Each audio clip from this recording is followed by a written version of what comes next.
Hey, abonne à la chaîne là, attendez.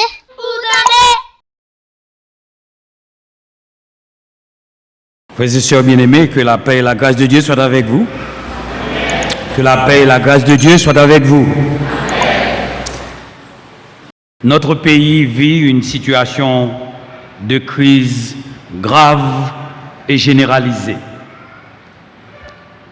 Les nouvelles rapportent que cette crise est teintée d'assassinats, de viols de jeunes filles, de corruption, de détournement de fonds de nos dirigeants, kidnapping et demande de rançon, défaillance de la justice, grève des magistrats. Elle sera suivie de la grève des médecins, de problèmes de les stations d'essence dans les jours à venir, révolte des sénateurs de l'opposition qui vont jusqu'à saccager leur propre salle de réunion en réponse, disent-ils, à la mauvaise foi répétée et démontrée du gouvernement et de leurs collègues de la majorité. Lorsqu'un pays comme le nôtre est en crise, tout le monde est affecté. Tous, sans aucune distinction. Les balles des assassins touchent le riche comme le pauvre, font pleurer le mendiant comme le PDG des grandes sociétés, affectent le paysan comme le citadin, chrétien, musulman, vaudouisant, athée, mécréant et autres.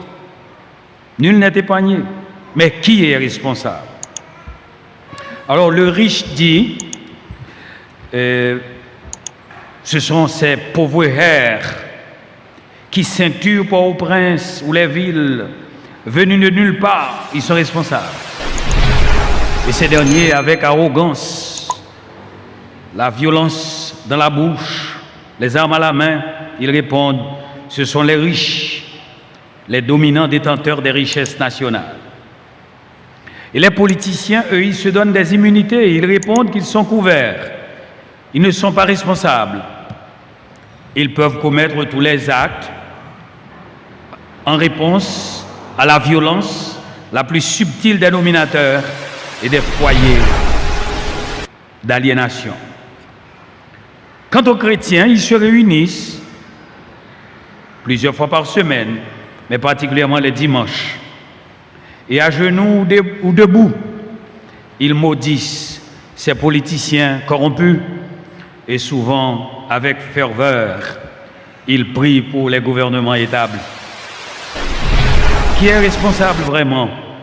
Et comment départager ces considérations? Comment le chrétien, converti tout bon vrai, peut-il continuer son travail dans l'amour en aimant sincèrement même nos ennemis? Comment vivre cet amour fraternel, cette charité fraternelle devant Dieu et devant les hommes? Oui, frères et sœurs, en période de crise générale, Dieu peut parfois vouloir changer votre pays avec vous. Mais vous limitez la volonté de Dieu par vos propres manquements. Et l'un des plus spectaculaires comme manquement, c'est l'hypocrisie et les faux semblants. La responsabilité incombe à ceux qui participent dans l'action politique, aussi bien qu'à ceux qui regardent faire, qui gardent le silence et qui se placent dans ce qu'ils appellent la majorité silencieuse, sans discours. Ils laissent faire, ils regardent faire, ou bien de ceux qui se contentent de prier pour les pouvoirs établis. Mais au cœur de cet amalgame, de ce galimatia social, il faut un engagement, une éthique chrétienne de cet engagement dans la vie sociale et politique. Nous recommandons la charité fraternelle ou l'amour fraternel. Car cette participation chrétienne à la vie sociale ou à la vie politique de son pays, elle est concomitante à sa connaissance des limites et des confessions de cette charité fraternelle. Nous nous proposons de revoir avec vous ce matin ce que vous savez déjà. On va parler de l'amour. Les grandes recommandations quasi révolutionnaires de Paul aux Romains quant à leur démarche dans la vie chrétienne face aux moments difficiles de la vie sociale d'un pays. Il recommande l'amour, l'amour sans limite. Essayez de relire le titre du message. Corrigeons les limites de la charité fraternelle. C'est la charité fraternelle sans limite. Et les seules limites, c'est l'hypocrisie capable de s'élever comme barrière, comme limite à l'exercice ou à la pratique de l'amour. Saint Augustin, grand légiste catholique, qui a même tracé la voie aux légistes romains, il a écrit « Aime et fais ce que tu veux. Aime, virgule, et par la suite fais ce que tu veux. Celui à la vérité, il le sait, qui aime ne peut pas faire ce qu'il aurait voulu vraiment. Aime, et désormais tu es lié, tu peux faire ce que tu veux, mais en fait, tu ne peux pas faire ce que tu veux. » Notre message repose sur 3 considérations préalables, 3 questions simples et 3 recommandations qui constituent le développement du message. Les 3 considérations préalables, nous les trouvons dans les Saintes Écritures, portent sur l'amour de Dieu et l'amour du prochain. L'amour de Dieu et l'amour du prochain qui se complètent. L'amour du prochain est un aspect de l'amour de Dieu, et l'amour de Dieu trouve sa plénitude dans l'amour vécu par ses enfants entre eux, pour lui, entre eux et le prochain. De telle sorte qu'une double relation s'établit quand on parle d'amour de Dieu et de l'amour du prochain. Une relation verticale entre Dieu et l'homme et une relation horizontale entre les hommes croyants, ceux qui acceptent le Seigneur. C'est cette double relation que le Seigneur explique dans Matthieu 23, verset 8, Luc 22, 23, et dans Jean 15, 12 à 17, Jean 13, verset 34, le Seigneur l'appelle, sous forme d'injonction, le commandement nouveau. Jésus a insisté donc sur un type particulier d'amour, de relation que le grec traduit par Philadelphia, l'amour entre frères et sœurs, la charité fraternelle, l'amour fraternel qui n'a pas de limite. Et les seules limites à cet amour, quelles sont-elles? Ou mieux, quand elle est vécue, quelles en sont les limites? Ces 2 amours sont enseignés et la première des considérations, c'est de retenir que l'amour fraternel naît, commence et s'exprime par une Philadelphia, une communauté où frères et sœurs se réunissent, manifestement, visiblement, concrètement. Au GSP, nous dirons en présentiel, pas sur Internet. Et ils ont, quand ils se réunissent, une pensée commune tournée vers la seule personne qui est Jésus-Christ.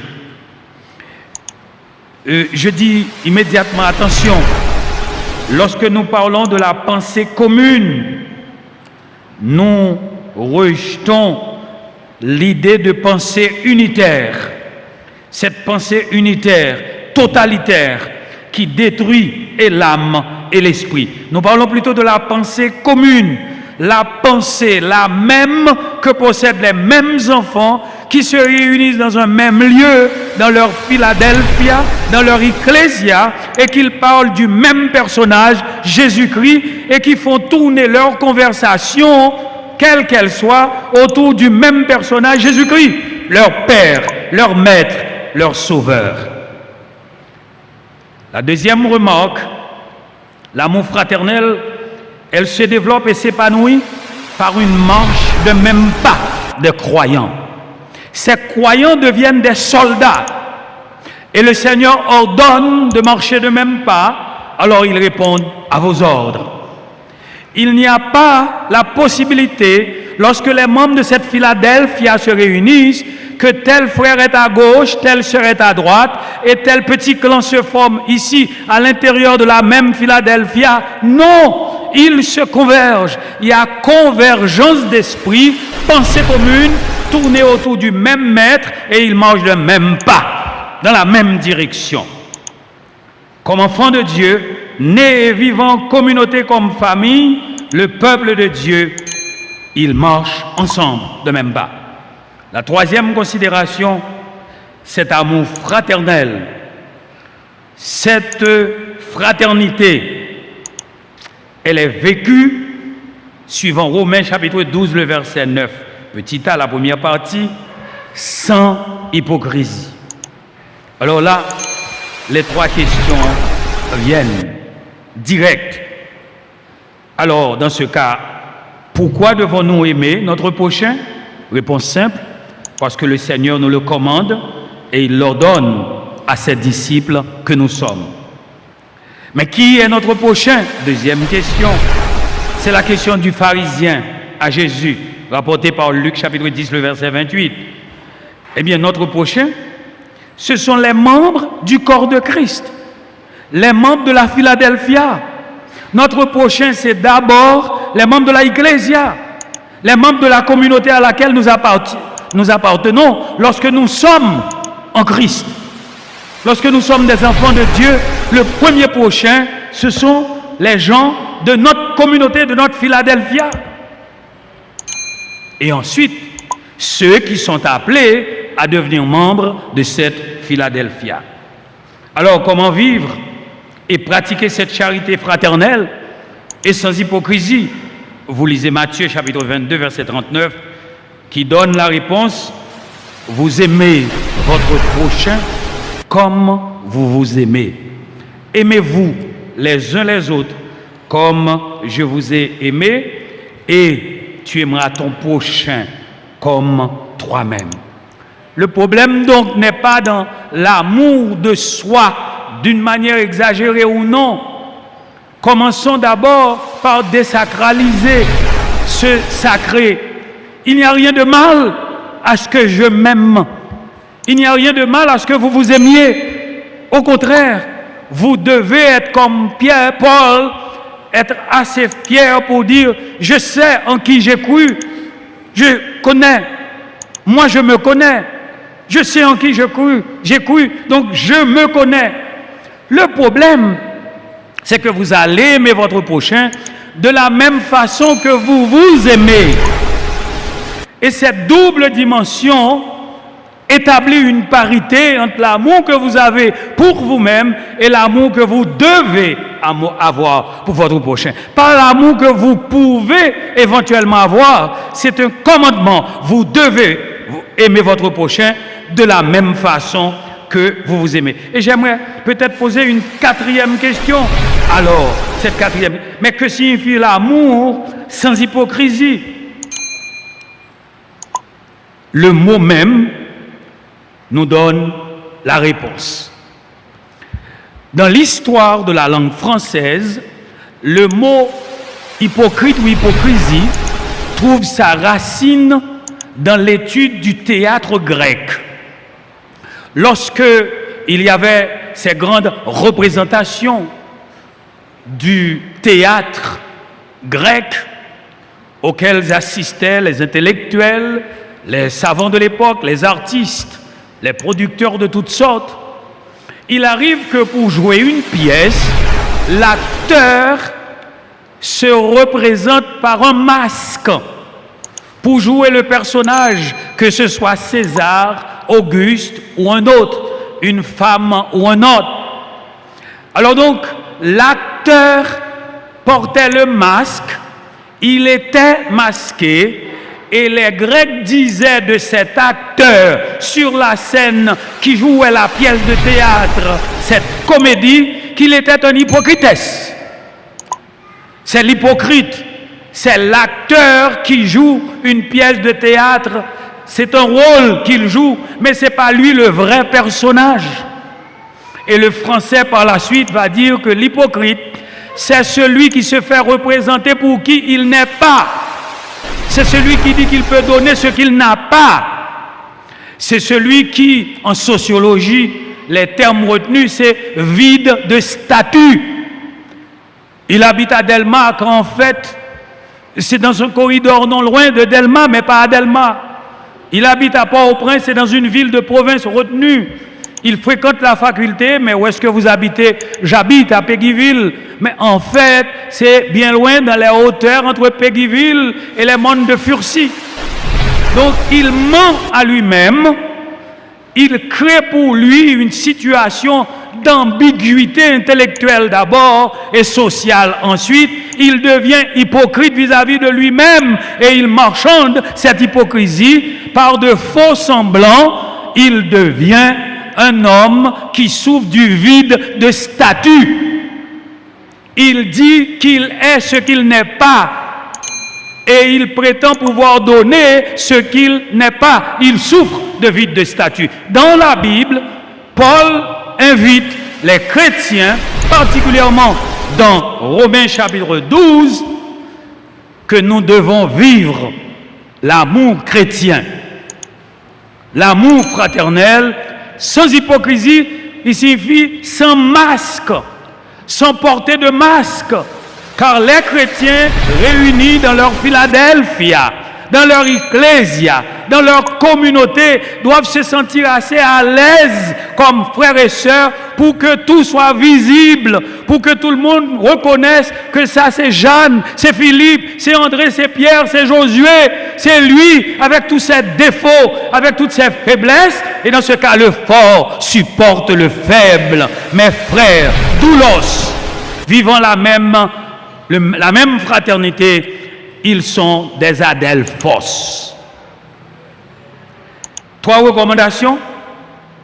Si vous saviez comment étaient nés les écrits que nous lisons aujourd'hui, de Matthieu jusqu'à l'Apocalypse.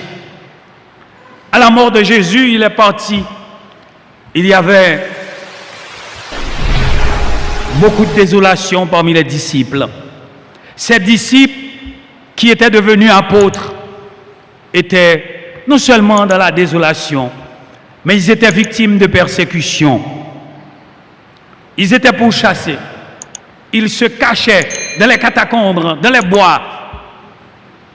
Et malgré tout, c'est l'histoire émouvante que nous devons connaître, chrétiens, vivant cette communauté, écoutant ce message ce matin. Ils se réunissaient quand même en cachette, cette semaine dans tel bois, cette autre semaine chez frère un tel, chez sœur un tel, et c'est ainsi. Racontez-nous l'histoire de Jésus. Vous vous rappelez? Ah oui, je me rappelle cet épisode. Et il y avait un scribe qui prenait note. C'est ainsi que nous avons Matthieu, Marc, Luc, Actes des Apôtres et les autres. En communauté, ils partageaient ensemble le pain qu'ils avaient. La nourriture était la même, mais tout convergeait vers Jésus, portait sur ce Jésus et ils prenaient note. Et dans leurs notes, ils se rappelaient les choses que faisait de son vivant avec cet homme qui est mort, qui n'a pas laissé de testament, qui n'a pas laissé d'écrit, mais de qui les millions et les millions de gens aujourd'hui parlent, en bien ou en mal, ce Jésus de Nazareth, notre Sauveur et Maître.